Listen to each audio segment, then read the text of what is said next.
Hi, I'm Andrea DeMarsh. I go to Westlake High School, and this summer I participated in the science internship for nursing at Fairview Hospital.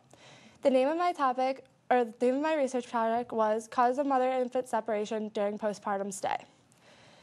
Some background information on this is that you'll hear me use the word rooming in a lot, and this simply means that it's best practice to have the baby staying with mom as much as possible.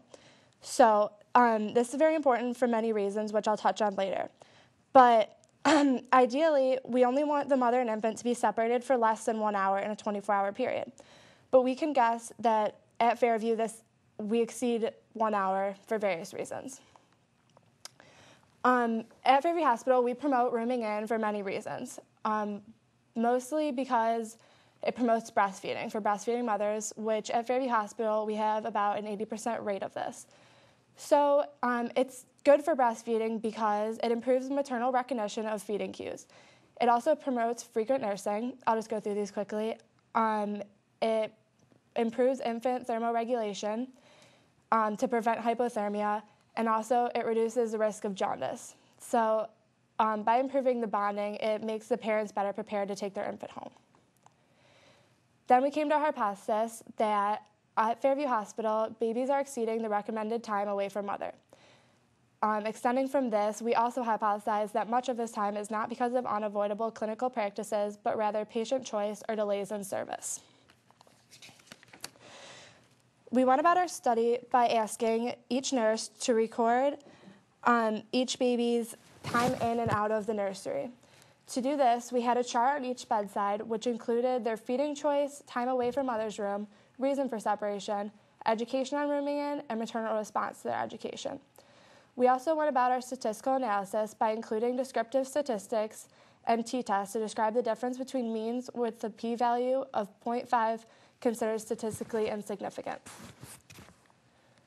This is our overall data, and through all this, we only used 28 babies out of 72 in our time. So the response rate to this was not very good. It was only at 38%.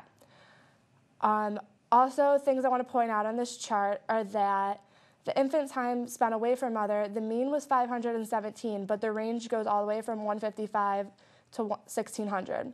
So you can see that there's a lot of room for improvement here, as it's only supposed to be at 17.79% total separation time, but the ideal is 4.17.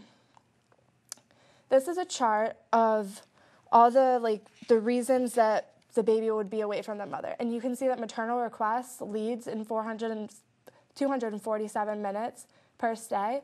Second is nurse assessment and physician exam. Going on to the next chart, this is a pie chart that was created to give managers in the mother-baby units a look at room for improvement. So as you can see, only 19.57% of the separation time as a whole was due to unavoidable separation, which leaves a lot of room for improvement. This chart narrows in on just looking at the breastfed and formula-fed infants. So on this chart, the light blue would be the formula-fed infants, and the dark blue is breastfed. So there is a bit of a difference, but there's nothing that was statistically significant, even though it was a 15% difference and a 18% difference.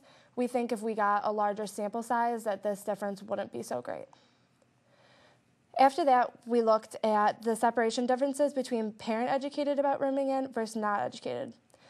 Also, you can see that this was a 15% and a 21% gap, but also we found this to be statistically insignificant. Our conclusions support both of our hypotheses. So the first thing we looked at was that the average separation time as a percentage of hospitalization time was 17%, which is 4 times higher than the ideal 4.17. After we made that conclusion, we looked at the maternal request, and we know that the maternal request was the leading cause, but we have also identified several clinical care practices that led to unnecessary mother-infant separation, which on our part, that can be fixed.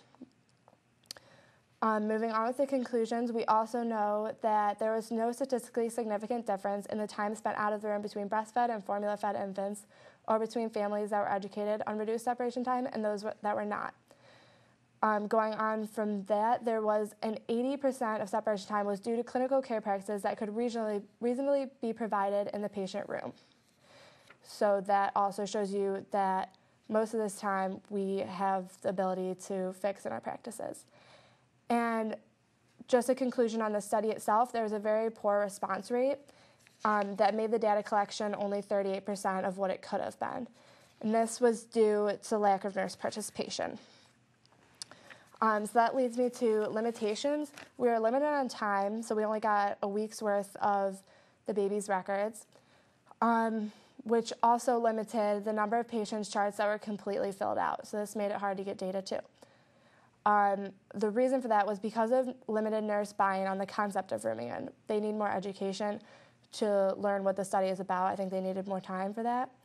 And then also clinical care increase in nursery caused records to be incomplete. This means that just the busyness in the nursery caused the nurses to stop filling out or forget about it, or either way, leave it blank.